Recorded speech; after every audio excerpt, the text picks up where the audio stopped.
What's up guys, this is Chris here, and today we're going to be talking about one of the coolest guns ever made, the Colt Python.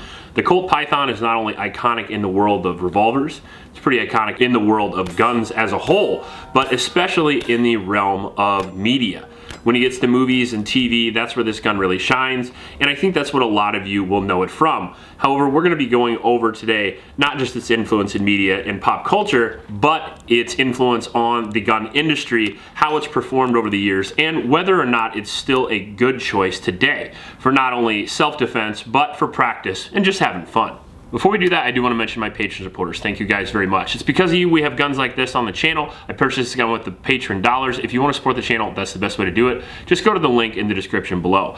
Also in that description is a link to a local shelter in Ames, Iowa. It's the YSS. Those kids could really use your help, so please get down there and donate to those kids. And finally, I want to thank the sponsor of this video, the Sonoran Desert Institute. We appreciate them for sponsoring videos. It's a sponsor I really believe in. The Sonoran Desert Institute offers tons of education in firearms related categories. If you want to get into a career in the gun industry, I think it's a pretty good way to go. Considering how much gunsmiths make these days and how few quality gunsmiths there actually are, I think it is not only a cool profession and a fun profession, but I think it could be very lucrative as well. As I always say, if you decide to enter the Sonoran Desert Institute and become a gunsmith, please move to Iowa because there is a limited amount of quality gunsmiths here, and I'd really appreciate you working on my guns. Now let's get into the Colt Python 1000 round review, and this is going to be a bit of a monster. Part of the reason is because there is a lot of people that are fans of the gun, there's a lot of information on the gun, and it's been around for a very long time. So let's start with what it is. Well, the Colt Python, in this variation anyway, is a 6-inch 357 Magnum revolver with a 6-round capacity and a full steel frame.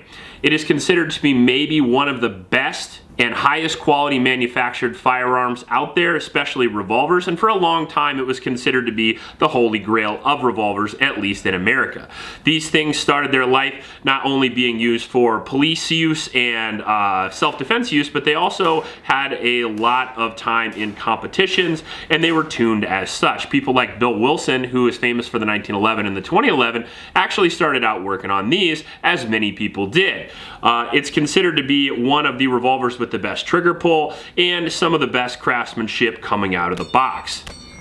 Now, the new modern Pythons, which is what we have in front of us here, came out in 2020. And those are going to be more made on CNC machines and stuff like that, as opposed to the previous Pythons, which were mostly hand-fitted by quality craftsmen. However, I think you're going to find the same quality on the modern guns simply because the CNC machining and the accuracy of the electronics is on par, if not a little higher, than those quality gunsmiths. Now, I do prefer a gunsmith making my gun just because I'm old school, but doing it the way they do it now with the CNC machines, you can get the same quality for a lot less money, which is why you will find the 2020 models for a lot cheaper than you will the older models. Now, the older models were discontinued in 2005, but I don't believe it was because of a lack of quality. It's just simply because revolvers were showing their age. Colt was trying to get new contracts, but you can obviously see it's still a popular design because they did bring it back. Now, they brought it back with a little bit of changes compared to the first one. First off, as I mentioned, this is like almost fully CNC machined except for one part. And the new Python actually has a completely different trigger group. I think it allows it to be a little bit more drop safe, but it doesn't change the trigger pull all that much. I think it's a little bit heavier in double action, but the single action is still absolutely crisp. Now, a double single action revolver like this can work in two functions. Mostly you carry it with the hammer down, obviously because it doesn't have a safety, and this is going to be your first pull. And you can continue pulling like that over and over again, and one trigger pull will get you a change in the cylinder, whereas if you want a lighter, crisper trigger pull, you can also fan the hammer and use it that way for a lighter, smoother trigger pull, which I do recommend for long accuracy shots. However, up close and fast, you're going to be doing that double action. So you're going to have to get used to a longer, heavier trigger pull if you're unfamiliar with revolvers. The second thing that you're going to have to get used to if you are familiar with revolvers, let's say that you're big on a Smith & Wesson 686, is you're going to notice that not only a few different changes on how the cylinder opens, but the cylinder actually rotates a different way as well. So if you're going to put those dead man loads in, you're going to have to put them in the cylinder according to the rotation of the barrel, so it's your first shot and not your fifth shot. So keep that in mind as well. We are going to be referencing the 686 because they are a very similar platform, and the 686 does come in at a lot less money, but we'll get to that a little bit later. So it has an all steel frame with a full lug on the bottom that reduces a lot of recoil. I think the newer ones are hollow. It still has the vent rib though, so if you want to use those old school scope mounts, you can do that. It comes with adjustable rear sight and a HD front sight, which allows some really good accuracy, and we did see some really good accuracy through this, and that is what the Colt Python is known for. The barrel is a very high quality material, and the trigger group is very polished and very smooth, and the trigger is very light for your average revolver, coming in at a lot better than your average like 686 or GP 100, but again, you are gonna have to pay for that quality. Mine came with these cool, I think they're walnut grips with the little Colt inlay, which looks very sexy on the gun, and it reminds you a lot of all the older Colt Pythons, which is pretty cool. The newer ones don't have as many grip options as the older ones do, but they still look very nice. Now, along with being made of high quality material, the barrel actually is choked to allow better accuracy, and the newer ones here are actually bigger and beefier as far as the frame goes to allow you to shoot more rounds without having any problems, which I think is pretty smart because I just love to shoot my guns and that's what I buy them for. I didn't buy this to look at it like a lot of Colt Python owners. I took it out and shot 1,000 rounds through it, which is why you're getting a review, but I'm going to continue to shoot it because I'm a shooter, not a collector. Now, I do want to mention that in the beginning of the release of this 2020 model, we didn't do an initial review. You can see that it's been 3 years since this gun's come out. This gun initially did have some problems out of the factory, light strikes and timing issues and things like that. We actually had issues with the review gun that we saw at SHOT Show 2020, so I decided to not review it and wait for them to fix it, and they have. We had no reliability issues with this one running through our test. Not only did we use 38, we used 38 plus P, we used 357 Magnum. If you're not aware, 357 Magnum can also run 38 Special, and this one ran all that ammunition just fine. We ran super cheap Lawman all the way up to Hornady 357 defensive ammo, and we had no problems whatsoever. Now, as far as reliability goes on a revolver, you're going to get some pretty stone cold reliability because you don't have to worry about a lot of parts moving back and forth. However, you are going to have to clean this gun more than you would something like a Glock or Smith & Wesson M&P, for example, because it actually does get gummed up relatively quickly. A couple hundred rounds in, even we took it and shot it at Mr. Guns with Elliot, and 200 rounds in, it was already so dirty that we had problems getting the rounds in and out and getting the chamber to open and close. So keep that in mind, that you are going to get some reliability pros with this, but you're also going to get some reliability cons with this. And with revolver reviews, a lot of people forget to mention that there are some idiosyncrasies and things that you need to get used to with these. For example, short stroking the trigger or timing issues. No matter how quality the revolver might be, you are subject to those in one. And I'll give you an example here. So if I pull the trigger and the round goes off, and I reset the trigger like a semi-auto, where with semi-automatic guns, I don't take my finger off the trigger. I run it out to the reset and I bring it back. Well, that works if you do it perfectly.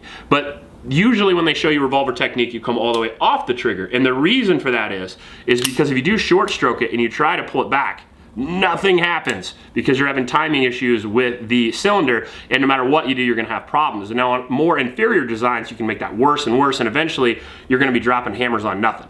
So keep that in mind and make sure you go all the way out and all the way in. Similar to a pump shotgun or a lever action, it just takes a little bit of technique. Now, the reliability portion was awesome, but how was the speed and accuracy? Well, let's get to the accuracy first because that's what this is known for, and it's 100 yards accurate, guaranteed. Part of the reason for that is not only you get the 6-inch barrel, but you get extended sight radius because the sight is all the way back on the rear of the frame and the front sight's all the way up there. So you actually get about 9 inches of sight radius, which is very nice on iron sights. Now, they do, I believe, make red dot sights that can dovetail into that, but I'm not entirely sure, so you might be stuck with just iron sights.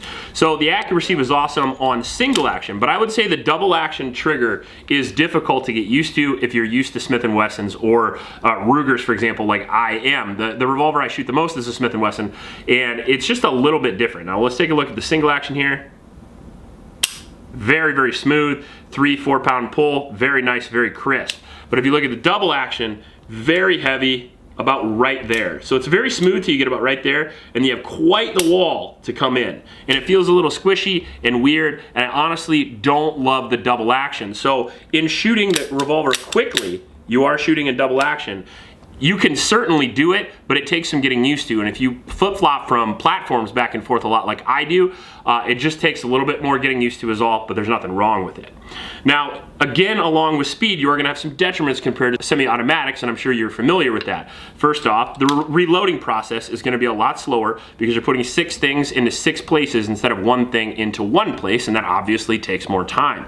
Now, you can do speed loaders, you can use moon clips, and if you get good at those things, you can get them in there quickly. However, from my personal experience, those are harder to find, and I usually don't use those too much. And with moon clips, they can get bent, stuff like that. There are some problems with those techniques, so I often just have a pocket full of rounds, and I just thumb them in there like a normal person. Now, that also takes some technique. I was watching some Jerry Mitchell-like videos, and it's nice to hold the revolver like this in your support hand and load with your firing hand. That way you can keep the gun steady the whole time, and you can reload the gun on the move. If you're in a real situation, let's say you're in a competition, or let's say you're in an actual shooting situation of some type, if you are going to reload, you're probably going to want to get behind cover, or you are going to want to be moving while you reload. I don't think you're going to want to be thumbing rounds in while some guy's firing rounds at you. So I would have a stable platform to reload from. I would get consistent with it, and I would get good with it. Speaking of that 6 rounds, is 6 rounds enough? Well, if it's 357 Magnum and you put them in the right spot, it's pretty much enough for anything on freaking North America. So with a 6-inch barrel, you get good ballistics out of that 357, and you're going to get quite a pop out of this bad boy. So I think it's going to be loud, I think it's going to be scary, and I think it does a lot of damage, especially for a pistol caliber type cartridge. The 357 does really well. It's not a 44 Magnum, but it's certainly better than a 9. So 6 rounds of 357 in the Magnum in the right spot is going to be great. Also, it's a relatively scary gun, so if you start popping this off in your house, even if you miss, well, it's going to be intimidating because it's going to be very loud. Now, the prices on these guns are not cheap. You're going to be looking at somewhere between $1,200 and $1,600, $1,700 sometimes for the new guys. And you're going to be looking at north of $2,000 for the old ones. But if you want to get your Rick Grimes on, that's pretty much the only way you're going to do it.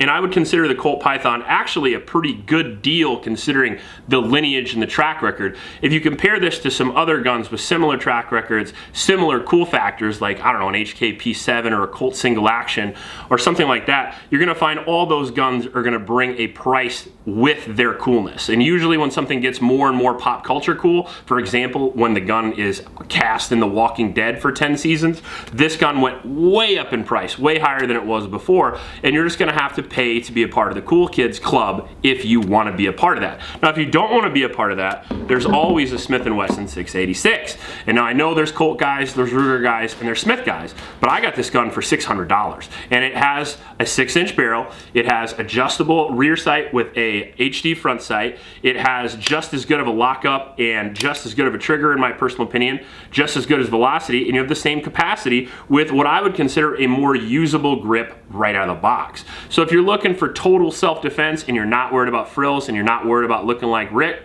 well, I think a 686 is probably going to be a better choice overall for the money.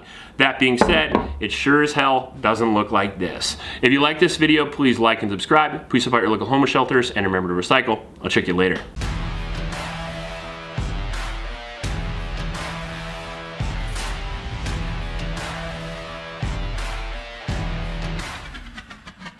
Little extra for you after the credits, I did want to show you the big and the little brother of the Colt Python. So first, let's bring in the big boy.